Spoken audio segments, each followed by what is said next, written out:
ಈಗಂತೂ ಮಳೆಗಾಲ ಚಳಿಗಾಲ ಎರಡೂ ಶುರುವಾಗಿದೆ. ಆಗಿಂದ ಆರೋಗ್ಯ ಹದಗೆಡೋದು ಸರ್ವೇಸಾಮಾನ್ಯ. ಜ್ವರ, ನೆಗಡಿ, ಕೆಮ್ಮು, ಶೀತ ಯಾವುದೇ ಇರಲಿ ಎಲ್ಲದಕ್ಕೂ ಒಳ್ಳೆಯದು ಈ ಕಾಲ್ ಸೂಪ್. ಸಿಂಪಲ್ ಆಗಿ ಮತ್ತು ಆರೋಗ್ಯಕರವಾಗಿ ನಾಟಿ ಸ್ಟೈಲ್ ಕಾಲ್ ಸೂಪ್ ಮಾಡೋದು ಹೇಗೆ ಅಂತ ನೋಡೋಣ.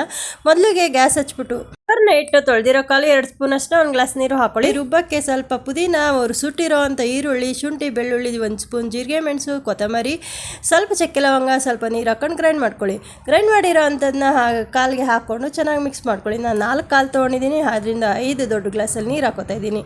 ಸ್ವಲ್ಪ ಬರೀ ಧನಿಯಾ ಪುಡಿ ಮತ್ತು ಕಚ್ಚಿರೋ ಅಂಥ ಕೊತ್ತಂಬರಿ ಸೊಪ್ಪು, ಸ್ವಲ್ಪ ಕಸ್ತೂರಿ ಮೆತ್ತಿ, ರುಚಿಗೆ ತಕ್ಕಷ್ಟು ಉಪ್ಪನ್ನು ಹಾಕ್ಕೊಂಡು ಚೆನ್ನಾಗಿ ಮಿಕ್ಸ್ ಮಾಡ್ಕೊಳ್ಳಿ.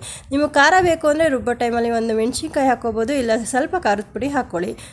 ಕುಕ್ಕರ್ನ ಮುಚ್ಕೊಂಡು ಒಂದು 5ರಿಂದ 6 ವಿಷಲ್ ಒರೆಸ್ಕೊಳ್ಳಿ. ಈಗ 5ರಿಂದ 6 ವಿಷಲ್ ಆಗಿದೆ. ಈಗ ಕಾಲ್ ಸೂಪ್ ಕೂಡ ರೆಡಿಯಾಗಿದೆ. ನೋಡ್ತಾ ಇರ್ಬೋದು ಕಾಲಲ್ಲಿರುವಂಥ ಎಣ್ಣೆ ಅಂಶ ಎಷ್ಟು ಚೆನ್ನಾಗಿ ಬಿಟ್ಕೊಂಡಿದೆ ಅಂತ. ಸೂಪರ್ ಆದ ಟೇಸ್ಟಿಯಾದ ಕಾಲ್ ಸೂಪ್ ಈಗ ರೆಡಿಯಾಗಿದೆ.